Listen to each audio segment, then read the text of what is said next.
Good morning, good afternoon, good evening, good whatever it is, whatever time of the day, wherever you are in the world. Welcome to the Jump Up Supercast Game Club, guys. We here. And today... We're all here. All of us. All four of us. That's not true. Yes, okay. All four of us. The Game Club members. The ones who are here every single time, mostly. I'm going to start off with... arguably the best soldier that any commander could ever ask for, Saf. I do my best for Queen and Country. Wow, what a guy, what a soldier.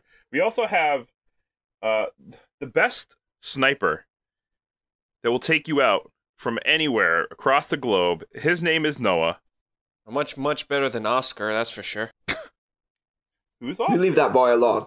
Oscar. You will find out later on. We're gonna find out. And also, I got my second in command by default, Will. I also like to bake bread. Yes, and we fell in love. Yes, it's very romantic.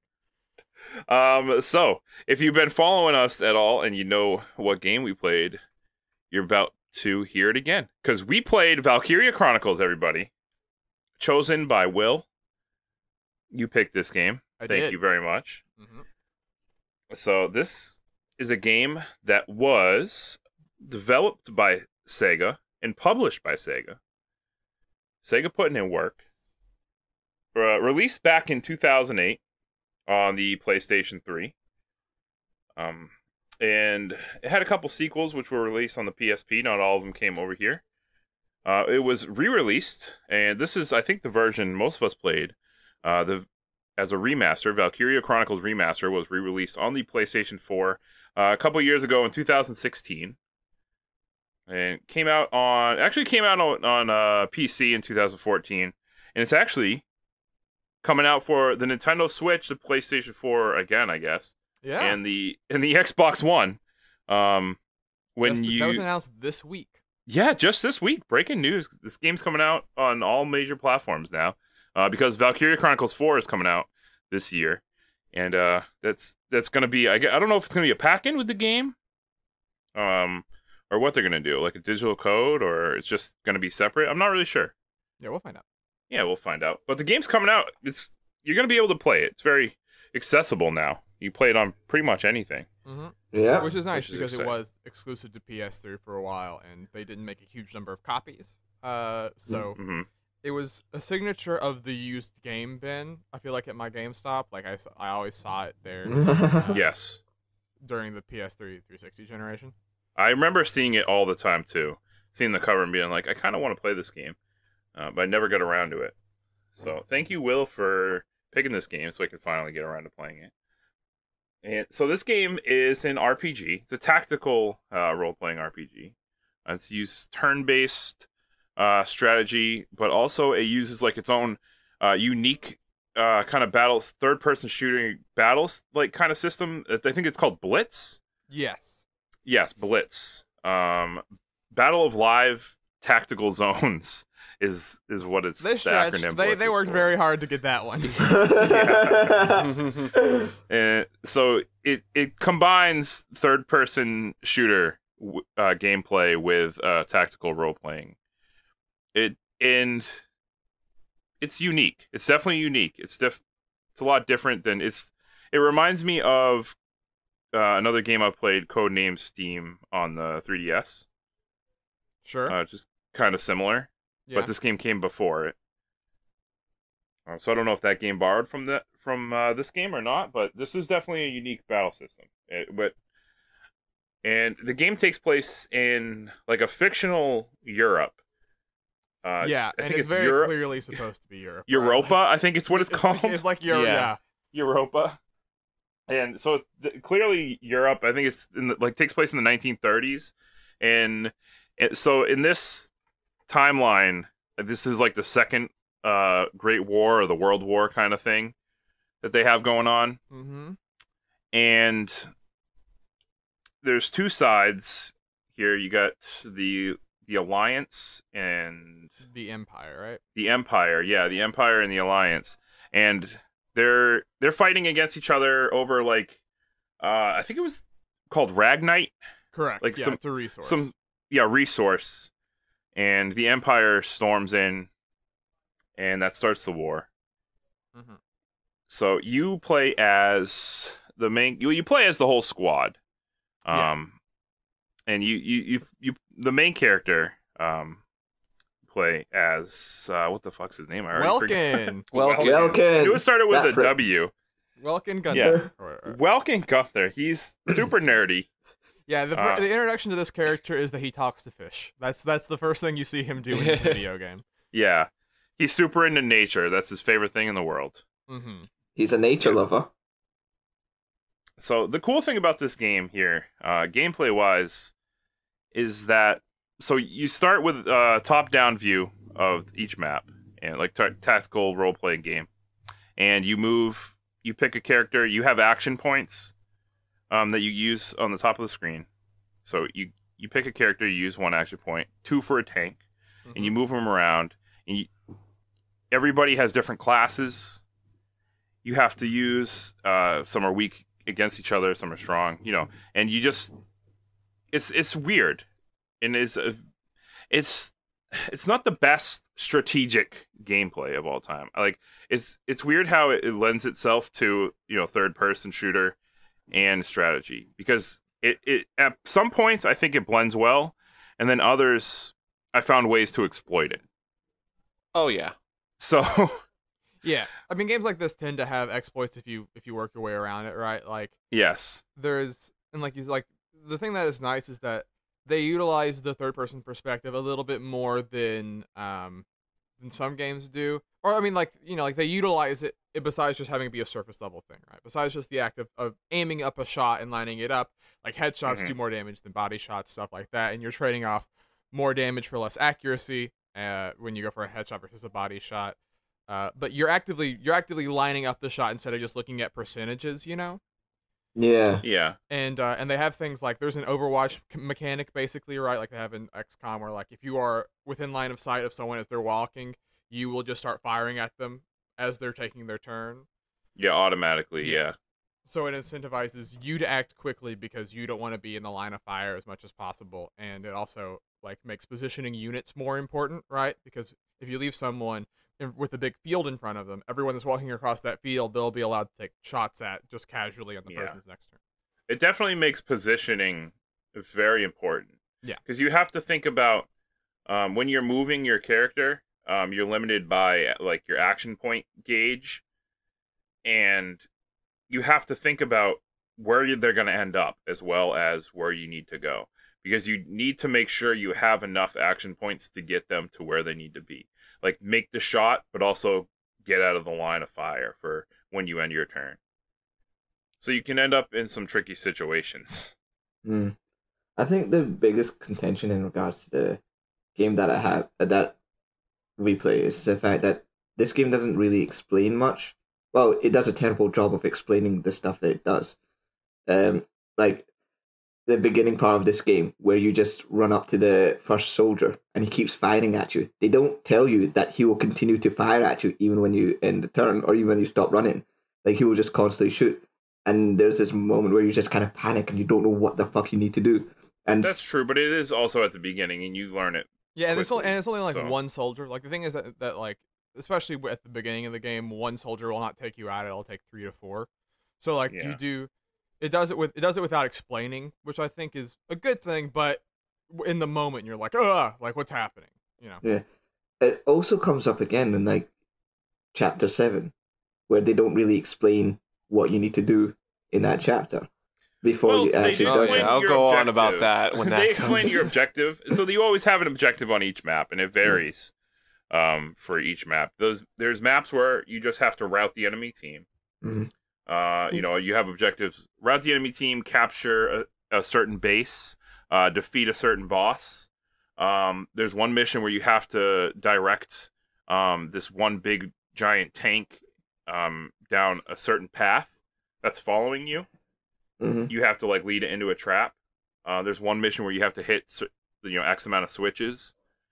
So every mission, you have different strategies. It's not just, there's missions where you don't need to kill everybody, or you need to, destroy an enemy. You focus everything on one enemy.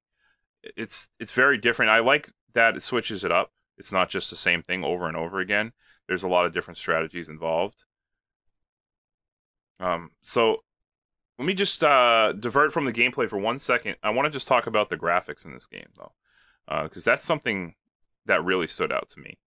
It uses this, like, not really cel shaded. It's weird because the whole game has like a filter on it. It's like a sketchbook. It's a sketchbook. Yes. Yeah, like a sketchbook filter, because the game's story is kind of unique in where it's told through a book. All the menus are in a book, so it's like you're reading through these war stories. And they explain that in the universe of the thing, where they meet a character who's a war reporter, and she's like, "You seem like you're going to be important. I'm going to follow you." Right? So like the narration of it is her writing about this from the future, basically. Right? Yes. Like she's recounting the events of the war.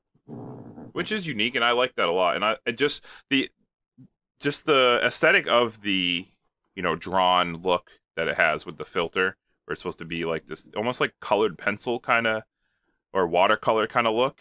Yeah, it looks really nice. I like it a lot. Visually, I don't know what appealing. it looked like on the PS3. I can't think that it's really upgraded that much because it's the style. Yeah, it didn't age poorly, so it doesn't need to be upgraded that much. Yeah. But I think it still looks good for what it is. And I think that, like, the style does help provide that sense that, like, the general art design, everything, like, even if you didn't know that it's supposed to be, like, early, like, 20th century, you would get that from the general look of it and the way that they are all of their attire, even though it still maintains, like, what is ostensibly clearly an anime aesthetic.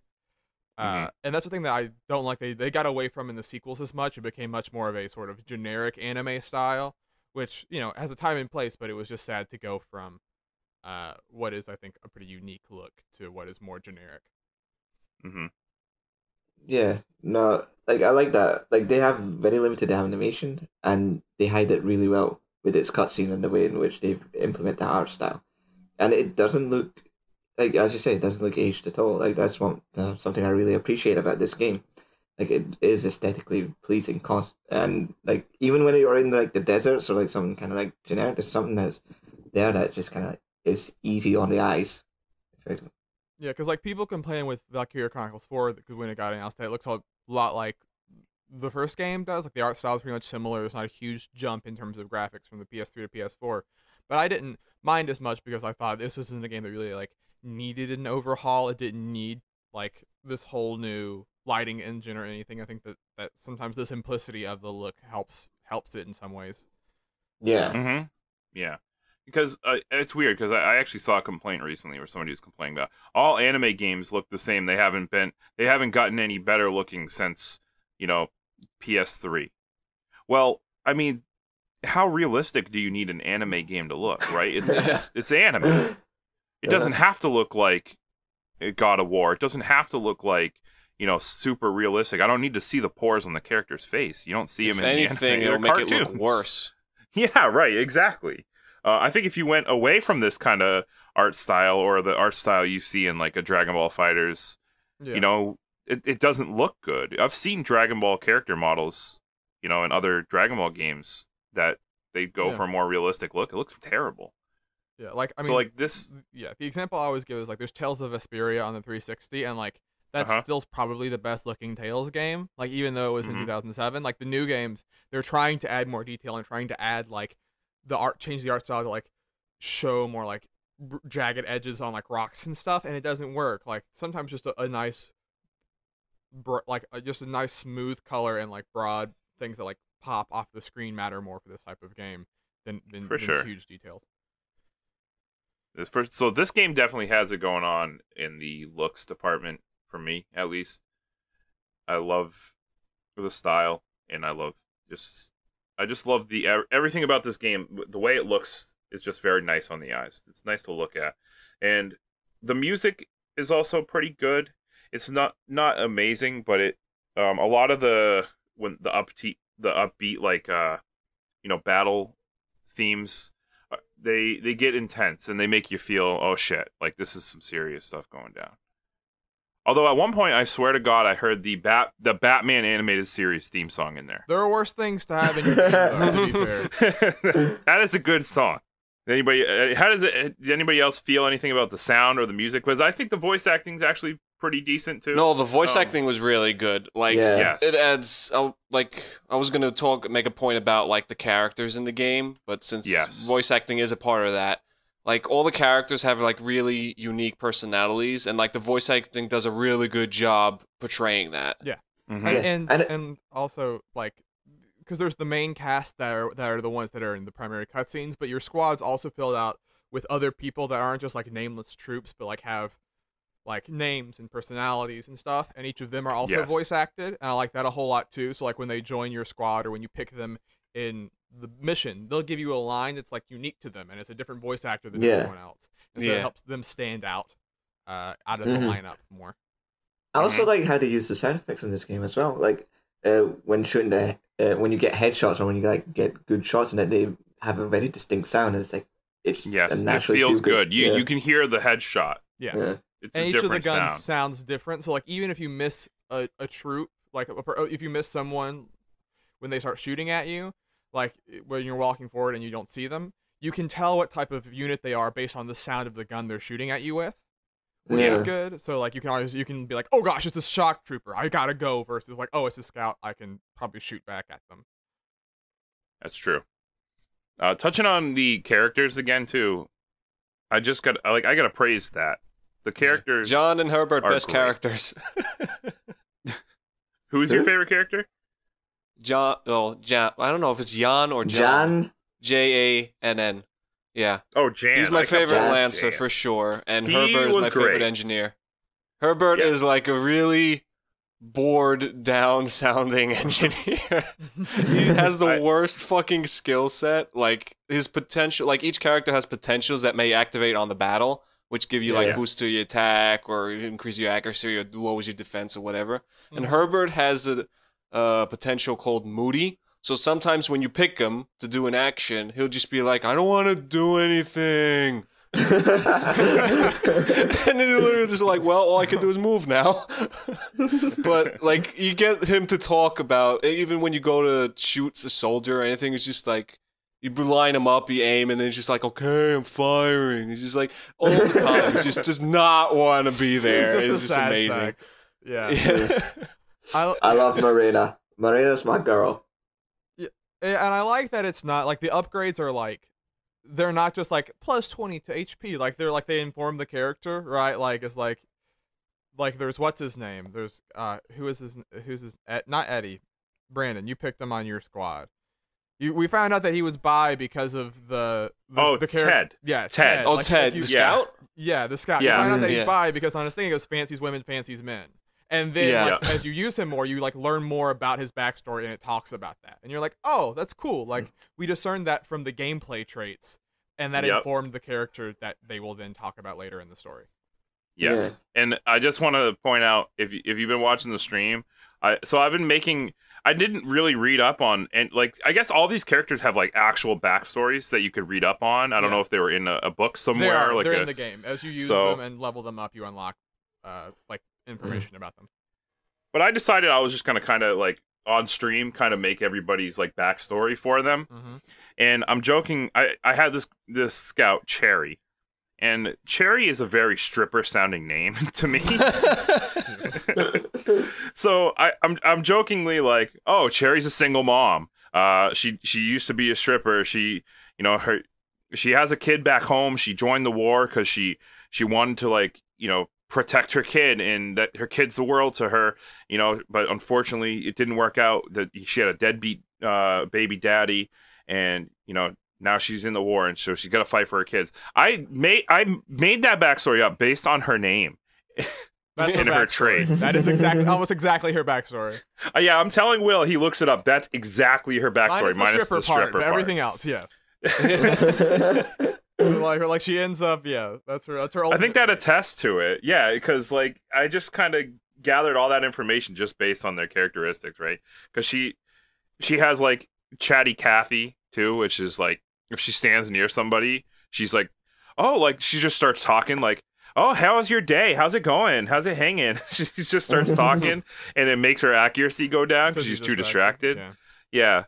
And I like to everybody has different characters that they get along with.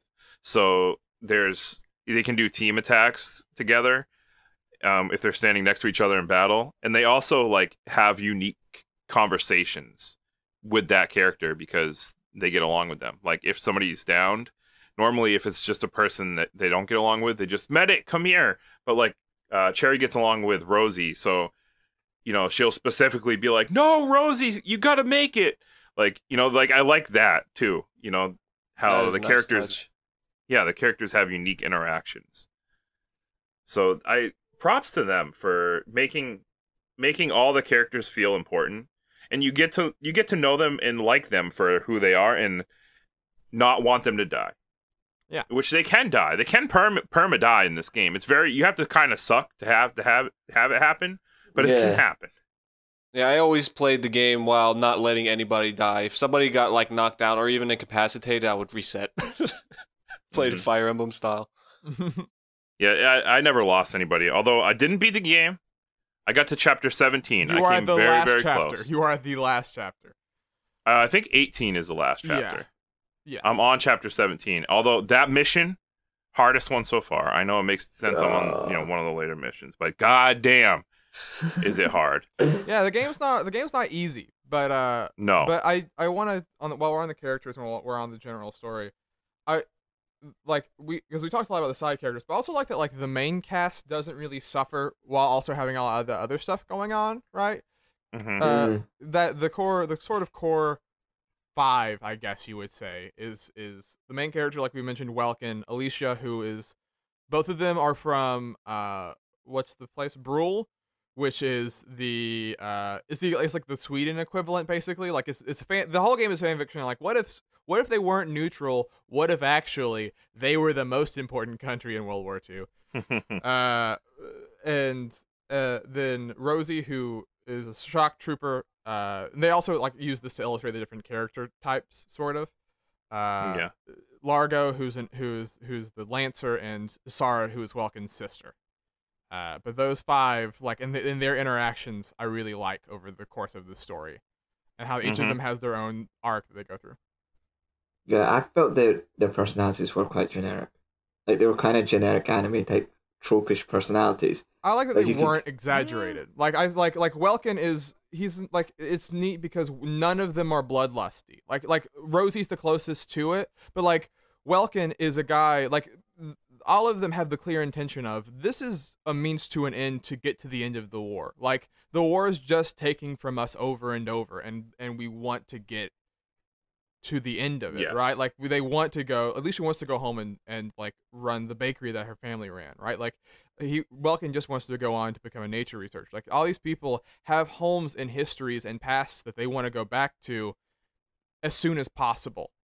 And I think that makes the struggles that they do go through matter more. And they also have side missions for each of them where they give backstory on why some of them have the hangups they do, right? Like Largo has one you get pretty early on where like his village starved a lot when he was younger, so he's super obsessed with keeping people fed around him, right? Because he saw starvation when he was a kid, and that's like part of the reason he joined the war is because crops were getting destroyed.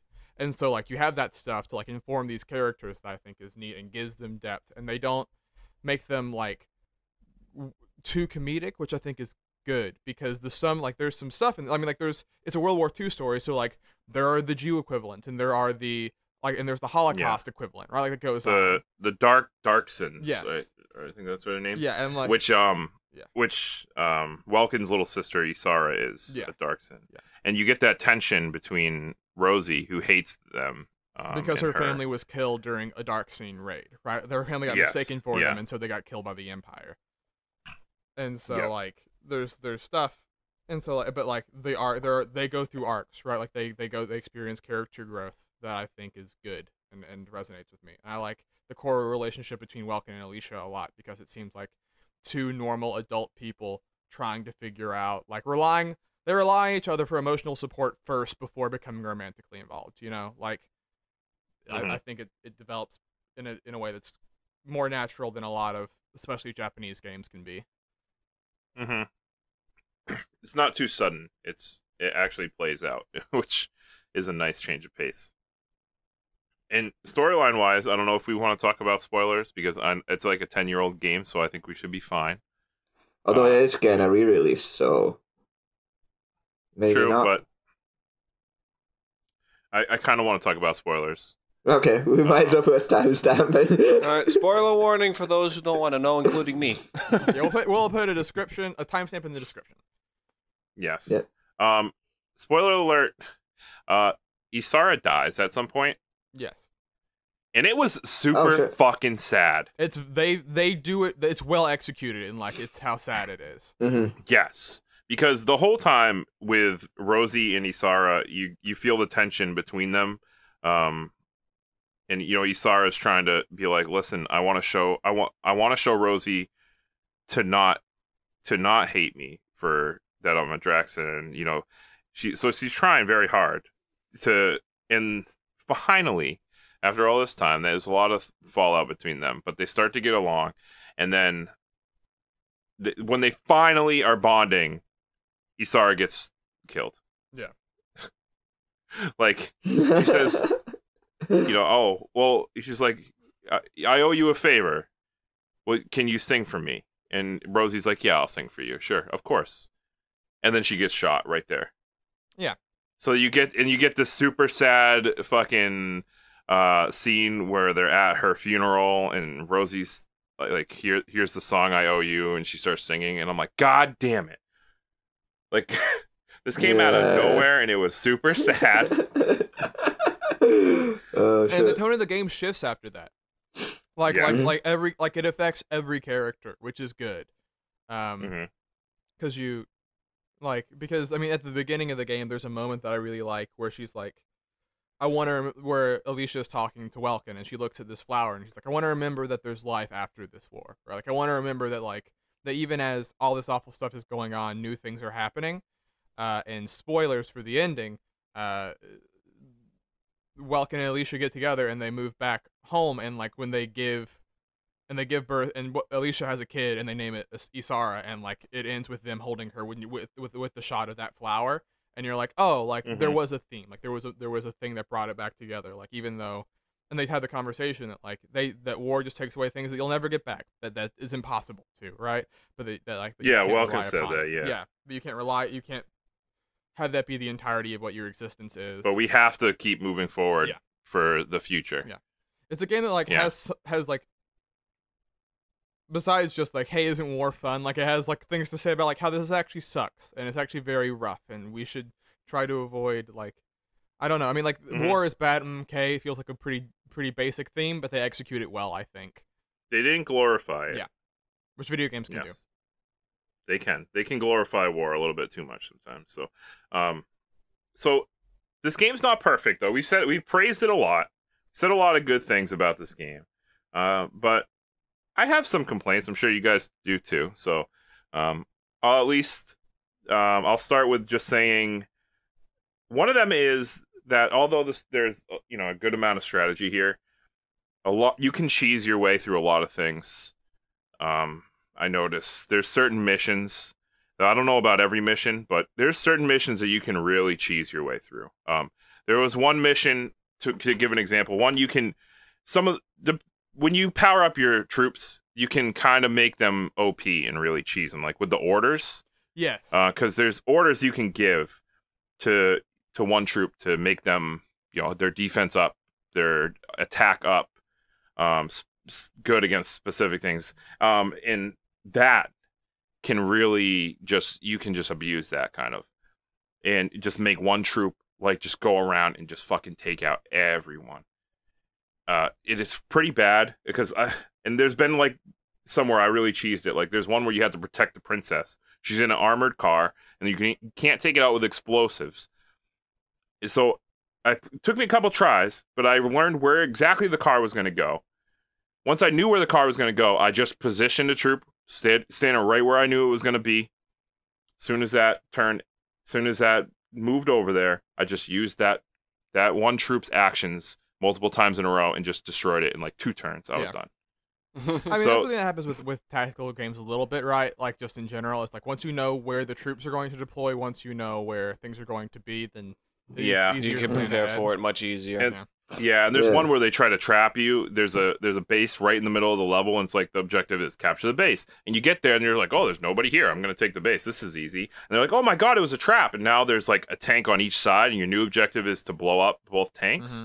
And knowing that, after I failed the first time, I said, well, I'm not, instead of taking the base, I know it's going to trigger the event. I'm just going to position Lancers on the either side of where those tanks are going to come before I take the base. Yeah. And then as soon as I took the base, I just was like, boom, boom, boom, and I blew them up, and it was it is like I weird. cheesed it real hard.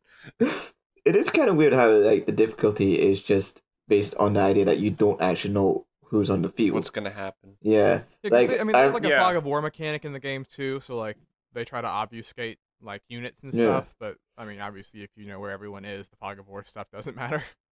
Yeah, and it makes things a lot easier because, like, I remember, because, like, I struggled with Chapter 7. Like, I died the first time, but then I had to listen to Brandon struggle with Chapter 7, and I understood, like, oh, wait, I know what's going to happen. So, and I managed to do really, really well in my second attempt with that sort of thing because I knew what was coming. I mean, that's a video game thing. I mean, like, you know, it's like knowing where the jumps are in Mario and where the enemies will be helps, all right? Like, I mean, this just sort of, like, in a shooting game, knowing where people will spawn from. But yeah, in this game, it is more obvious because so much of the game is the strategy versus the execution. With Chapter 7, though, it pissed me off because it wasn't difficult in the sense that I couldn't, like, I was dying or anything. But, like, alright, so the main thing that happens is this big bad guy with a giant tank appears, and you have to destroy his super powerful tank before he takes over your bases. That is what they tell you in the beginning. I'm like, okay. So I position Welkin with his tank to tank the damage from the other tank, with Herbert behind him healing him every turn, and I managed to block his path so he couldn't take any of the camps. I kill all the soldiers around the tank, take out the tank's cannons, so he literally can only shoot with his forward cannon, and there's nothing else to target. And I'm just sitting there, trying to figure out how the fuck am I supposed to damage this tank. I threw grenades, I used the tanks, I used the lancers, I used guns, I used the snipers, I used everything I could use, and nothing was happening. And turns were just going by. I was full maxed out on command points, and it was just like, how the fuck do I destroy this thing? And after a while, it was like turn 10 or turn 12, and I was like, there's literally nothing I can do. I have to try, like, what am I supposed to do? So I figured this, okay, so they tell you in the beginning, you should try to avoid the big tank. I'll get out of his way and let him progress through the stage. Maybe he'll trigger a cutscene or something. And he runs over the first camp. You have 3 camps in that stage. And then it triggers like, oh, we need to fucking destroy its radiators. Like, I tried to destroy its radiators. It's locked in. Oh, but yeah, you should blow up these walls to block his path. I'm like, what? So I blow up the walls, and then he shoots the walls, and then his radiators come up, and you can just make them vulnerable. I'm like, why? What? Why does it have to be that specific? But yeah, and that I almost lost that because it only lifts the radiators once every time he shoots the wall. So like as soon as you blow up one radiator, he has 3 radiators. If you blow up one radiator, the other 2 go down, and you can't hit them until he blows up another wall. You have to do it over the course of 3 turns. So you have to wait for him to advance to blow up the specific walls, otherwise you can't kill it. And that pissed me off because I wasn't even I literally blocked him from taking any camps, but I couldn't. I had to let him take them because I couldn't kill him. It's funny that you say that because Saf was having the same problem. Like once I told him, I was like, hey Saf, did you know you can 1-hit KO these radiators by throwing a grenade in it? And he's like, what? I blew his mind, and then he was able to beat the mission. Yeah. But I think that my only other problem with the game, besides sometimes the strategy isn't the greatest, is that it's a little bit too heavy on the cutscenes sometimes, which I understand. They can go for a little bit, especially when you're doing towards the end game when they're like showing, when they're doing a lot of heavy lifting on explaining the world. Yeah, it gets a little bit much. You're just like, all right, I just kind of want to get to the next level, and there's just a lot. It's like a good 15 minutes worth of watching cutscenes, but it's not the worst complaint in the world. It's still a fairly good game. One more I want to point out. One more thing I don't like is, when the battle begins, you have certain units that give you extra command points so you can move your units more or use more commands. Like Alicia. And they're tied to 4 or 5 later on. The main characters. Yeah, the main characters. Wilkin, Alicia, Largo, Rosie, and 5th character I haven't unlocked him, but I know he exists. Yes. I really hate that they're locked behind those characters because I don't like Largo and I don't like Rosie. And I don't want to use them in my thing, but I'm forced to. Otherwise, I'm putting myself at a disadvantage. Yeah. So it's like, why? Why couldn't they just make a system where once you level up or use a character enough, he gains a leader point or something, and you can only have a certain amount. So you get to choose because you already get to choose what characters you want in your platoon. But you have to use those 4, otherwise that's to incentivize you just to use the story characters. Right? I mean, that's the thing. Yes. And also the game. I understand they're story characters, but you can just force them in there. I mean, the other thing too is that because the troops are like there's actually I forget the exact number, but when you start off, you only get like a 5th or like a 4th of the actual total numbers of people you could recruit in your squad. So the thing that's weird about it is I wish later on, like you said, that you could just unlock a command point for them, but that could get broken really fast is the thing, Because if you suddenly have 10 people that are all leveled up and all giving you command well, that's what I mean. You can put a limit to how many can get that point. And if you want to take it off somebody and give it to another one, you can do that. They could have made it that way. But, oh well. Can't be perfect. No. There is no such thing as a perfect game. Except for Breath of the Wild. And Hello Kitty kart racers. Yeah. Okay, well, I guess it's time to figure out where this game's gonna go on the list. Oh my gosh! Well, Will, since you're the gentleman who picked the game, you get the honors of telling us where you think it should go first. Okay. So we've talked a lot about the game, obviously, but I think that there's flaws, but I think that overall it's still has a lot of very good things to it, right? It's one of those games that's you would give it an 8.5, but I like it more than a lot of 9s, if that makes sense, right? Yes, definitely. But I would like to put it at number 15, above Alundra, but below Until Dawn. That's pretty low. That's lower. Yeah, I was thinking at around 11. Okay, I thought you all were gonna put it lower, so I put it lower. But I'm cool with number 11. I'm very cool with number 11. I was actually gonna go for under Until Dawn as well. Yeah. I'm thinking 11 or 12. Okay. Animal Crossing. Animal Crossing. That's I think that one it could use an argument maybe sure, but. Because this game, to me, I think this game's like a 9. It hits a lot of things right. Mm-hmm. Graphics, gameplay, that's the most important. Story. I mean, it's fun. It's just it's fun to play. It's frustrating, but it's rewarding. Yeah. So you feel good when you complete a mission. I'm cool with number 11. Like I said, I'm cool with either number 11 or 12. The thing is that it's coming back to it after having not played it for a long time. I was still surprised at how into the world of it I was, right? Because the first time that I played through it, I was but I like that they really there's not a lot of parts of the game that don't have some level of effort or charm put into it, right? When you go to level up your units, there's a drill sergeant there that's making fun of you the entire time, right? Or when you go to upgrade weapons, there's this surfer dude and his friend who are the equipment people. And so they really nailed the characters in this game. They really did a good job on them. Yeah. And so I think that I'm cool with it being at number 11 just because I think that it permeates that for the stuff like that I forgot but I'm still impressed with. I would be cool with putting it above Animal Crossing, but I think I'm cool with putting it above Animal Crossing too. Animal Crossing is its own thing. It's very weird, but it's also very good. I don't know. I think I'm in the minority because it's like as Noah says, like I really didn't care for like Lagro or like Rosie, her personality specifically, and I just thought fucking Velkin was like a generic anime boy, which I didn't really have much thought over in regards to like characters. Like there are some flaws with this game that I just can't get over, to have it ranked so high.